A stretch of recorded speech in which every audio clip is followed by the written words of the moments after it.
A few days ago, Uganda's president made a claim that shocked people around the world. Yoweri Museveni said the Indian Ocean belongs to him. Now, if you look at a map, Uganda is over 1,000 kilometers from the ocean. It's completely landlocked, surrounded by Kenya, Tanzania, Rwanda, South Sudan, and the Democratic Republic of Congo. So when people heard this, they thought, what is he on about? Has he lost the plot? But here's the thing. To understand why Museveni says this, why he genuinely believes Uganda deserves access to the Indian Ocean, we need to go back. Way back. We're talking 140 years. We need to talk about what East Africa looked like before Europeans arrived and drew lines on maps. We need to talk about multiple powerful kingdoms that controlled what is now Uganda. We need to talk about the Berlin Conference of 1884. And we need to talk about how colonial borders that were created in a room in Germany are still affecting millions of Africans today. By the end of this video, you're going to understand exactly why a landlocked president claims the sea. And I'll be honest, it's going to change how you see African borders completely. Let's get into it. Alright, let's rewind to East Africa before the 1880s. Before Europeans arrived and started carving things up. There was no Uganda. There was no Kenya. There was no Tanzania. These countries didn't exist. What existed were kingdoms, sultanates, city-states, and trading networks that had been around for centuries. Now, here's something really important that most people don't know. The area that is now Uganda wasn't just one kingdom. It was home to multiple powerful kingdoms and chiefdoms. We're talking about a region with incredibly rich political structures and histories. The Buganda kingdom was the largest and most powerful. Based around Lake Victoria, Buganda had a sophisticated political system with a parliament called the Lukiko, a prime minister, courts, an organized military of 10,000 soldiers, and a navy of war canoes that controlled parts of Lake Victoria. This kingdom had existed for over 600 years, longer than the United States has existed, by the way. But Buganda wasn't alone. To the west, you had the kingdom of Bunyoro Kitara. Now, Bunyoro is really important here. At its peak, before the 1700s, Bunyoro was actually more powerful than Buganda. They controlled massive territories and had extensive trade networks stretching west toward the Congo and north toward what is now South Sudan. Bunyoro had a sophisticated military, ironworking industries and controlled salt mining, which was a huge source of wealth. Then you had the kingdom of Toro, which broke away from Bunyoro in the 1800s. Toro controlled the Rwenzori Mountains region and had its own royal court and administrative system. Further south, you had the kingdom of Ankole, a pastoral kingdom known for its long-horned cattle and warrior culture. Ankole had a different political system than Buganda, but it was just as sophisticated in its own way. And in the east, near Mount Elgon, you had various chiefdoms and smaller kingdoms, and further north, you had the Acholi and Langi peoples with their own governance systems. So when we talk about Uganda wanting access to the Indian Ocean, we're really talking about this entire region. Multiple kingdoms, multiple peoples, all of whom had trade networks that stretched across East Africa. And here's the crucial bit. All of these kingdoms traded. Buganda traded with the Swahili coast. Bunyoro traded west toward the Congo River system and east toward the coast. Ankole traded with kingdoms to the south. There were established trade routes crisscrossing the entire region. The Swahili coast, cities like Mombasa, Zanzibar, Kilwa. These were rich trading hubs on the Indian Ocean that had been part of a massive trade network for over 1,000 years. Arab-African Indian Ocean trade, ivory, gold, enslaved people, unfortunately, spices, textiles, all of it flowing from the interior of Africa to the coast, then across the ocean to Arabia, India, and beyond. And here's the key bit. There were no hard borders. Traders from Buganda would travel east. Traders from Bunyoro would travel their routes. Coastal merchants would travel west. People moved freely. There were alliances, there were conflicts, there were wars between these kingdoms, sure. But there were no international borders saying, you can't cross here without a visa. There were no customs checkpoints dividing the region. Movement was fluid, so when Museveni says Uganda deserves access to the Indian Ocean, he's talking about this. He's saying, oh, our ancestors, across multiple kingdoms in what is now Uganda, had access to the coast through these trade networks. We traded freely. We weren't landlocked. That's a modern problem created by colonialism. Now you might be thinking, all right, but that was the past, things change. And you're right, things did change, but they didn't change naturally. They changed because of what happened next. The 1880s. This is when everything goes wrong for Africa. Up until this point, Europeans had been trading with Africa, but they hadn't really colonized the interior. They had coastal trading posts, sure, but the interior was still controlled by African kingdoms and empires. But then, suddenly, European powers start getting greedy. Britain, France, Germany, Belgium, Portugal, Italy.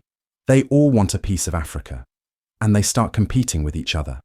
This is what historians call the scramble for Africa, and it was chaos. Europeans were literally racing each other to plant flags and claim territory. So to avoid going to war with each other, they decided to have a conference, the Berlin Conference. 1884 to 1885. 14 European nations met in Berlin, Germany, to divide up Africa, divide up an entire continent. And here's the kicker. Not a single African representative was invited. Not one. 0 African voices in the room. No representatives from Buganda, Bunyoro, Ankole, Toro. None of the kingdoms got a say. They literally sat around a table with maps of Africa and drew lines, straight lines, with rulers. They didn't care about kingdoms. They didn't care about ethnic groups. They didn't care about trade routes. They just drew lines and said, this bit is ours. That bit is yours. The rules were simple. If you occupy it, you own it. So European nations started sending expeditions into Africa to claim as much land as possible before someone else got there first. And within about 20 years, the entire continent was divided up. Except for Ethiopia and Liberia, pretty much every African territory was under European control. Now, let's zoom in on East Africa, because this is where it gets really relevant to Uganda. Britain and Germany were the two big players in East Africa, and in 1890 they signed a treaty. The Heligoland-Zanzibar Treaty. They drew a line from Lake Victoria to the Indian Ocean. Everything north of that line became British Kenya. Everything south became German Tanganyika, which is modern-day Tanzania. And that line cut right through the ancient trade routes that had existed for centuries. The routes that connected Buganda, Bunyoro, Ankole, all these kingdoms, to the Swahili coast. The routes that allowed free movement of people and goods. Suddenly, traders from these kingdoms needed British permission to travel to the coast, because the coast was now in a separate British colony called Kenya, and Lake Victoria itself was divided. Part of it was British Kenya, part of it was British Uganda, part of it was German Tanganyika, the Buganda kingdom, the kingdom of Bunyoro, the kingdom of Ankole, the kingdom of Toro, all of them were absorbed into something called the Uganda Protectorate. They didn't get a say. It just happened. Britain basically said, all of you are now part of British Uganda. Your kings can stay, but we're in charge. And it gets worse. Britain actually used Buganda to help conquer the other kingdoms. Bunyoro, which had been a powerful rival to Buganda, was defeated by British forces with the help of Buganda soldiers. Britain rewarded Buganda by giving them parts of Bunyoro's land. So the colonial powers didn't just draw borders around kingdoms. They manipulated relationships between them, created resentments that still exist today. So when Museveni talks about colonial borders, this is what he's talking about. Treaties signed in Europe between Britain and Germany without any African input that fundamentally changed the geography and politics of East Africa forever. All right, so what happened after these borders were drawn? What were the consequences? Well, in the short term, all the kingdoms in Uganda lost their real independence. They became part of British Uganda. The kings were still there, technically. Buganda's Kabaka, Bunyoro's Omukama, Ankole's Omugabe, Toro's Omukama. They all kept their titles. But real power was in the hands of British colonial administrators. And those trade routes to the coast, completely disrupted. Traders from Buganda, Bunyoro, Ankole, all of them now had to deal with British customs, British taxes, British regulations. What used to be straightforward trade journeys became bureaucratic nightmares. And the kingdoms that had once competed and traded independently were now lumped together as one colonial territory. But the real consequences came later. In 1962, Uganda gained independence from Britain. Amazing, right? Finally, free. Except, the borders stayed the same. Those colonial borders that were drawn in Berlin and finalized in treaties between European powers. They became the official borders of independent Uganda. And here's the problem. Kenya got the coast. Kenya got Mombasa, the major port city on the Indian Ocean. Uganda got nothing. Uganda, this new country made up of multiple kingdoms with different histories and different trade routes, was landlocked. Now, being landlocked might not sound like a big deal, but economically, it's devastating. Here's why. Every single thing that Uganda imports has to come through another country. Every single thing Uganda exports has to go through another country. And that other country is usually Kenya. Uganda has to pay Kenya for access to Mombasa. Port shipping costs are 40 to 60% higher for landlocked countries compared to coastal countries. That's not a small difference, that's billions of dollars over time. And it's not just about cost, it's about delays. It's about bureaucracy. It's about being dependent on another country for your economic survival. And then, in 2006, Uganda discovered oil. Massive oil reserves in the western region, near where the old kingdom of Bunyoro used to have so much power, potentially worth billions. But there's a problem. To export that oil, Uganda needs a pipeline to the coast. And where does that pipeline have to go? Through Kenya or through Tanzania. Either way, Uganda is dependent on a neighbour. So when Museveni says Uganda deserves access to the Indian Ocean, he's not just talking about one kingdom's history, he's talking about the entire region, multiple kingdoms, multiple peoples, all of whom had their trade networks severed by colonial borders. And he's talking about economics. He's talking about the fact that Uganda's development is being held back by a geography that was created by Europeans in Berlin 140 years ago. All right, so now we get to Museveni's actual claim. What exactly is he saying? And is he serious? Let's break down his arguments. And I'm going to try to present them neutrally here, because I think it's important to understand where he's coming from, even if you don't agree with him. Before colonial borders, our ancestors traded freely to the coast. The kingdoms of Uganda, Buganda, Bunyoro, Ankole, Toro, all had access to trade networks that reached the Indian Ocean. Colonialism took that away. We're just asking for what we used to have. Now, is that historically accurate? Sort of. The kingdoms did have trade routes to the coast, but they didn't control the coast. They traded with coastal cities, but those cities were independent. So it's not like Bunyoro owned Mombasa. But the broader point stands. Movement was free. Borders didn't exist the way they do now. Being landlocked costs Uganda billions every year. Our development is being held back by borders that were drawn by Europeans who never consulted a single African kingdom. That's not fair. And honestly, this is hard to argue with.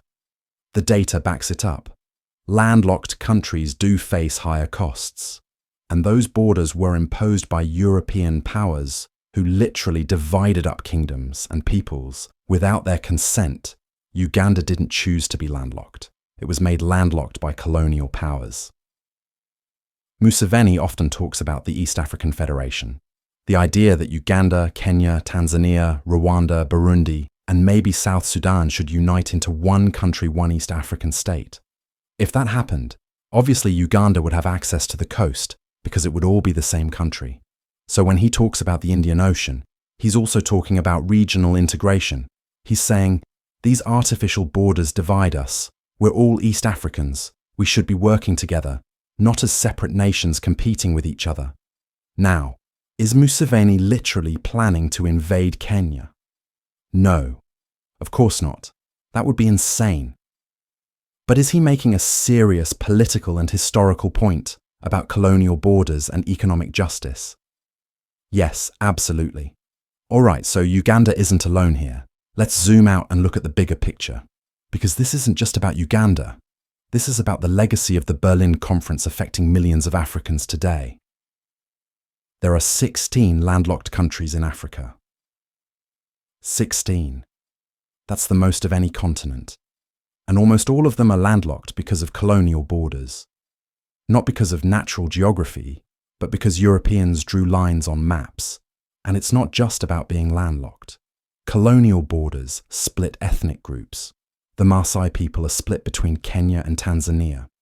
The Somali people are split across 5 different countries: Somalia, Ethiopia, Kenya, Djibouti, and Somaliland.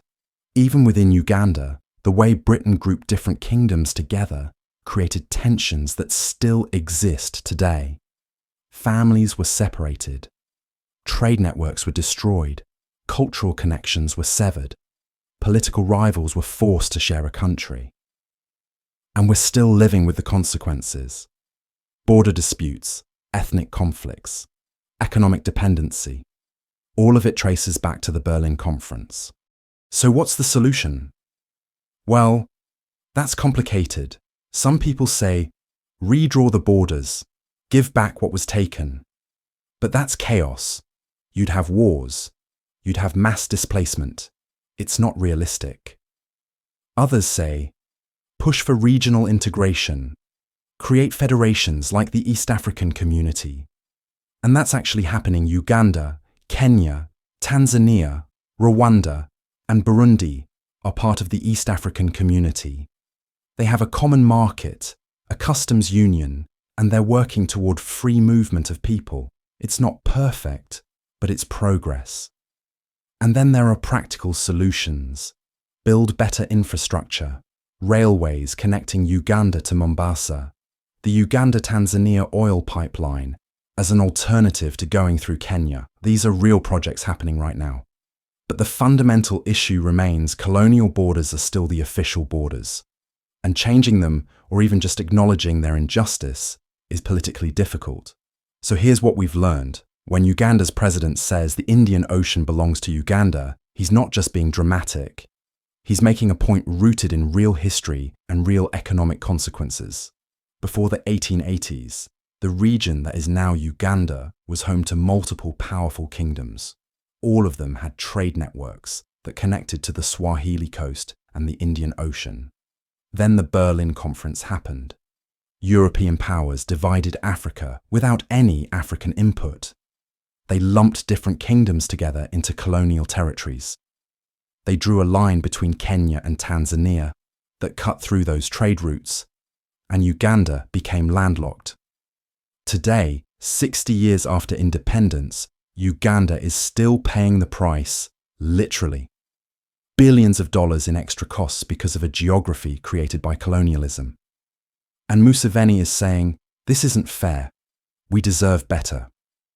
Now, does that mean Uganda is going to get access to the Indian Ocean? Probably not in the way Museveni wants. But the conversation is important because it forces us to confront the fact that colonial borders still shape Africa today. And if we want a fairer, more prosperous Africa, we have to acknowledge that history. Next time you hear someone say, Uganda's president claims the ocean, you'll know it's not about one man's ambition. It's about multiple kingdoms that once freely traded with the coast, a conference in Berlin that drew arbitrary lines, and a modern nation still living with the consequences of decisions made by people who never set foot in East Africa.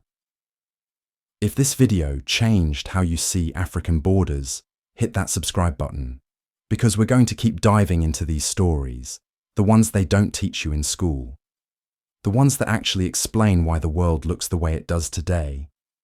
Next video, we might talk about the full story of the Berlin Conference, or we might dive into another colonial border conflict. Let me know in the comments what you want to see next. Thanks for watching. I'll see you in the next one.